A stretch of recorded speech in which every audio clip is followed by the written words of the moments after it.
Oh hello. Oh con chok trap kan rei lu tuk lawang. Me han don ye. Nu, me ho ve la. Oh, cái dấu trap ngon rồi lắm. Mình làm hạc lúc rồi, cái gì dấu trap oh. Cái dấu ấy mình tóm mì. Oh, cái lâu cái. Ngon rồi, bây giờ cái bé cần là lấy nó con nghe. Mình làm hạc lúc rồi. À, thầy bác sĩ. Hộp bánh sáng tê tê nào cổi găng ai hal nè. À, bạn bác sĩ à. Sự tội lắm em.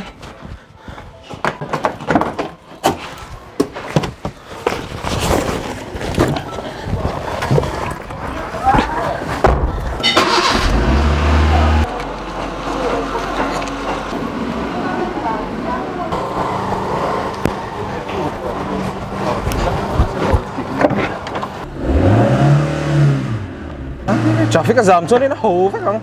Mặn mỏ nền. Giảm là băng, cái nào thế chuan.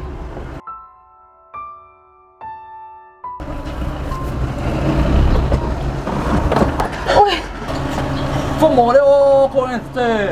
Ê, cái mỏ này sai đặt tám về chơi. Hey, bác cái sai đâu thấy đâu hi, mèn rọ. Cảm ơn, irui mi. à, cái bữa giờ thà. Cái sai tên hi. Mi phiền anh hi. Bây giờ kiếm irui rồi mình đang mà kha. Về với mày chuan, lẩu chuột đấy. Lẩu chuột đấy. Hey, cái gì này thì xuống cái tê rồi thì. Không có tệ. Không lo. Về. Có tệ.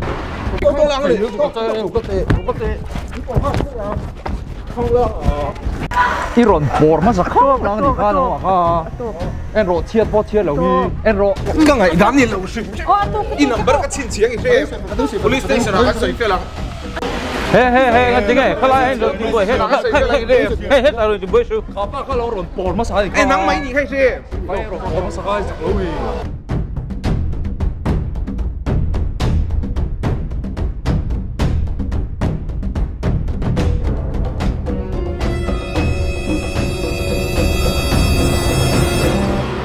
Phong mỏ đấy ô. À gì lẩu lên mày à? In này em. Nên lẩu ấy. In lẩu tắc mô. Rang teo mày em. Ốm lâu không? À gì lẩu lên mày à? Mình sẽ thiếm thôi đi. Anh này mình sẽ thiếm xăm thôi đi ô. Quay lẩu thì có gì không? À cái lom tục nó.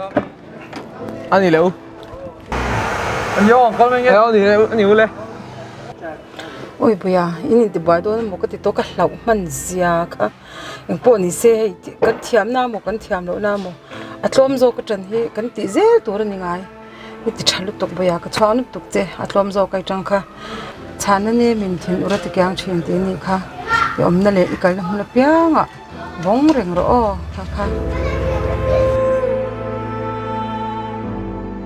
In-house family te kan lo lom le chewa kan video te milon husa van kan lom ne mema kan video te try lo ti ni chuanin milo share chakla milo subscribe la bidang tan man som lo thlen ve nge ang che